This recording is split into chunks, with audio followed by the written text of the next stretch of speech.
जी हाँ गाइज, आपका exam conduct हो गया, आपका रिजल्ट आ गया, आपने सेलिब्रेट भी कर लिया, हमने आपको गिफ्ट्स भी दे दिए। अब बारी है दिसंबर 2025 के बारे में बात करने की, क्योंकि बहुत सारे बच्चों के सवाल आए और बहुत सारे बच्चों ने हमें मैसेजेस किए। हमारा जो अभी सेलिब्रेशन प्रोग्राम हुआ था उसको देखकर बच्चों के मैसेजेस आए कि सर दिसंबर 2025 का एग्जाम कब होगा, रिजल्ट कब आएगा और कब हम भी आपके साथ जुड़ सकेंगे इस बहुत ही शानदार सी सेलिब्रेशन में। तो इन सभी बातों का जवाब लेकर मैं यहां पर आया हूं और मैं यहां पर आपको हर एक बात बताऊंगा कि दिसंबर साइकिल कब से स्टार्ट हो सकती है ना, यहां पर नेगेटिव मार्किंग होगी या नहीं, पासिंग मार्क्स कितने होने वाले हैं, क्या लिमिटेड अटेम्प्ट्स होंगे, क्या पैटर्न चेंज होगा, ये सारी की सारी बातें आज आपको यहां पर पता चलने वाली हैं। सो नमस्कार गाइज, आज मैं निशांत कपूर एक बार फिर से आपके सामने आपके अपने PW UGC नेट में आपका बहुत बहुत स्वागत करता हूं। सो यहां पर हम बात करते हैं सबसे पहले गाइज दिसंबर के साइकिल की, है ना। हम सबसे पहले बात करेंगे आपके दिसंबर के साइकिल की। दिसंबर का साइकिल आपका कब से शुरू होगा, आपके जो फॉर्म्स हैं वो कब से आउट होंगे।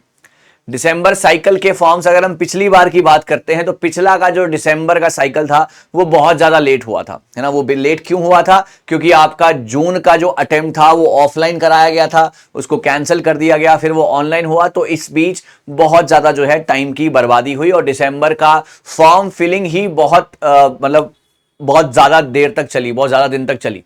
सो अब दिसंबर साइकिल अगर मैं 2025 की बात करता हूं और जिस तरीके से एनटीए जो है बात कर रहा है, काम कर रहा है, सो यहां पर देखने को मिल सकता है कि आपको अगस्त एंड में, है ना, अगस्त एंड में या फिर सितंबर के फर्स्ट वीक में, है ना, या फिर सितंबर के फर्स्ट वीक में आपको ये देखने को मिल सकते हैं आपके फॉर्म्स देखने को मिल सकते हैं। उसके बाद तकरीबन 20 से 25 दिन या एक महीना मैक्सिमम दिया जाता है आपको फॉर्म फिल करने का। तो सितंबर एंड या अक्टूबर फर्स्ट वीक तक आपके जो है फॉर्म फिल कराए जाएंगे, है ना। और उसके बाद जो है आपको एक महीना वो सारा का सारा जो होता है, आपकी एडमिट कार्ड आ रहा है, आपका सिटी इंटीमेशन आ रहा है ना, वो सारी की सारी आपकी जो है वो की को ठीक करा जा रहा है, मतलब कि आपको चेंज करने का कुछ जो है चीजों को बदलने का जो है आपको दिया जा रहा है ना। तो ये सारी की सारी चीजें होंगी। तो उसके बाद जो है दिसंबर में हमें ऐसा लग रहा है जिस तरीके से एनटीए काम करेक्शन की, है ना, करेक्शन विंडो जिसको कहते हैं, करेक्शन विंडो दी जाएगी और उसके बाद जो है आपका दिसंबर में रिजल्ट कर दिया, एग्जाम कर दिया जाएगा और उसके बाद जो है आपकी चीजें आएंगी। सो यहां पर पहला सवाल का जवाब हो गया कि दिसंबर साइकिल अगस्त एंड में, सितंबर फर्स्ट वीक में जो है फॉर्म निकलेंगे और उसके बाद आपको जो है करेक्शन विंडो आपकी ओपन होगी। देन फॉर्म फिल करने के, यहां पर आपको फॉर्म फिल करने के बाद एक महीना, 1 मंथ आपको दिया जाता है फॉर्म फिल करने का मैक्सिमम। उसके बाद करेक्शन विंडो आपकी ओपन होती है, करेक्शन विंडो आपकी ओपन होती है और उसके बाद आपके एडमिट कार्ड्स और सिटी इंटीमेशन और सारी की सारी चीजें, दिसंबर में आपका एग्जाम हो जाता है। दिसंबर में एग्जाम होने के बाद जनवरी में रिजल्ट और फिर से जो है हम सेलिब्रेट करते हुए नजर आएंगे। ये हो गया आपका पहले सवाल का जवाब। अब जो दूसरा सवाल है, यहां पर ना काफी सारे बच्चों के मन में ये डाउट है, आज भी डाउट है, जो भी फर्स्ट टाइमर्स होंगे उनके मन में तो जरूर होगा कि सर कितने मार्क्स पर एग्जाम क्वालिफाई होगा। देखो, कितने मार्क्स चाहिए एग्जाम को क्वालिफाई करने के लिए, ध्यान से सुनिएगा।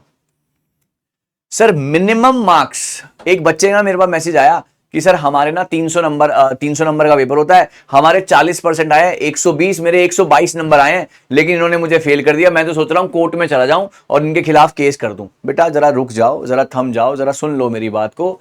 मार्क्स क्वालिफाई करने के लिए आपको 300 में से आपको 40% नंबर चाहिए बेटे, यानी कि आपको 120 मार्क्स क्वालिफाई करने के लिए चाहिए।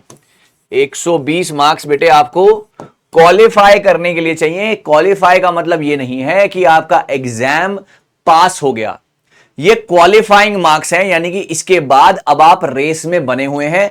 एग्जाम को पास करने के लिए आपको पीएचडी मिलेगा, आपको यूजीसी नेट मिलेगा या आपको जीआरएफ मिलेगा। यह डिपेंड करता है आपकी सब्जेक्ट की कट ऑफ के ऊपर। आप बात को समझ रहे हो मेरी, सब्जेक्ट की कट ऑफ के ऊपर। तो आप ये ना सोचें कि मुझे 40% सवाल जो है ठीक करने हैं, यानी कि मुझे जो है आपको यहां पर 60 क्वेश्चन ठीक करने हैं और मेरा जो है 120 नंबर बन जाएंगे और मेरा काम जो है ठीक हो जाएगा। नहीं, ऐसा नहीं होगा। आपको जो है बेटा 120 जो आपके मार्क्स हैं, these are the qualifying marks, not your marks that will give you the NET और द जेआरएफ और the PhD, that will depend on your subject cut off, है ना। अगर मैं बात करता हूं जैसे कि इस बार पॉलिटिकल साइंस की, तो जिसके 120 मार्क्स आए ना उसको साथ में खड़े भी नहीं होने देंगे। आप बात समझ रहे हो, क्योंकि वहां पर कट ऑफ गई है 244 नंबर आपके आने चाहिए, 244 मार्क्स। आप समझ रहे हो ना, 122 क्वेश्चन वहां पर ठीक होने चाहिए थे। सो ये सारी की सारी चीजें हैं। ये हो गया आपका दूसरा डाउट क्लियर। अब अगला डाउट आता है सर पैटर्न चेंज, है ना। अगला डाउट आता है सर पैटर्न चेंज। अब पैटर्न चेंज के ऊपर भी आप मेरी बात को समझ लीजिए। जिस तरीके से स्टूडेंट सेंट्रिक अप्रोच बनाई जा रही है ना, जिस तरीके से स्टूडेंट सेंट्रिक अप्रोच बनाई जा रही है, जिस तरीके से जो है यहां पर नई नई जो है रेगुलेशंस लाई जा रही हैं, नई नई जो है चेंजेस देखे जा रहे हैं, तो ऐसा देखने को मिल सकता है। क्योंकि आपने जून 2024 में भी, आपने जून 2024 में, क्षमा कीजिएगा, जून 2025 में भी आपने पैटर्न में बदलाव देखा। आपने पैटर्न में बदलाव देखा। यहां पर आपने मूवीज के सवाल देखे, है ना।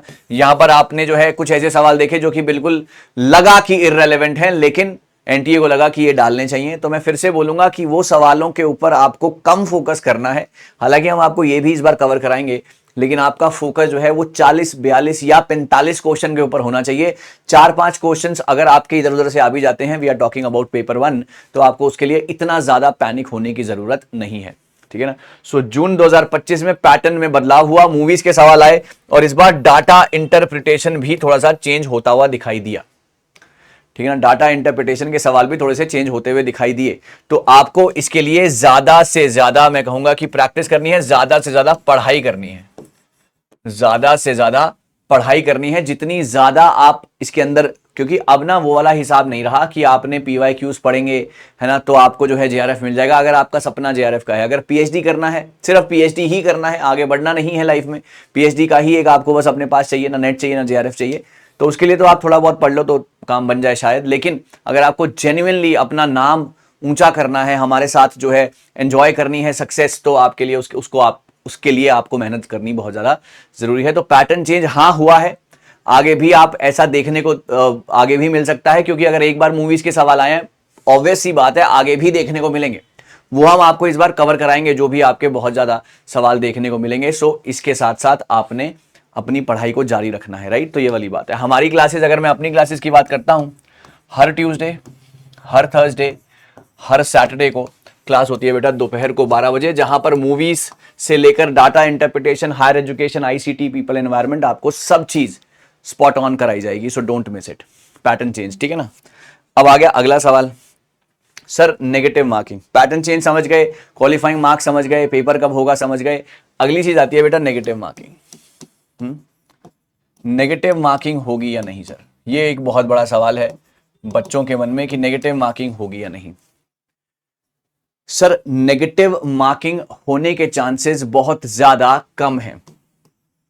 नेगेटिव मार्किंग होने के चांसेस जो हैं बहुत ज्यादा कम हैं। क्योंकि ये मैं इसलिए कह रहा हूं क्योंकि जो आपका यूजीसी नेट का जो एग्जाम है ना बेटा, आपका यूजीसी नेट का जो एग्जाम है, ये आपका एक क्वालिफाइंग एग्जाम है। सर क्वालिफाइंग एग्जाम का मतलब क्या हुआ? क्वालिफाइंग एग्जाम का मतलब यह हुआ कि इसको करने के बाद आपको डायरेक्टली जॉब नहीं मिलती है, बल्कि आप असिस्टेंट प्रोफेसर बनने के लिए,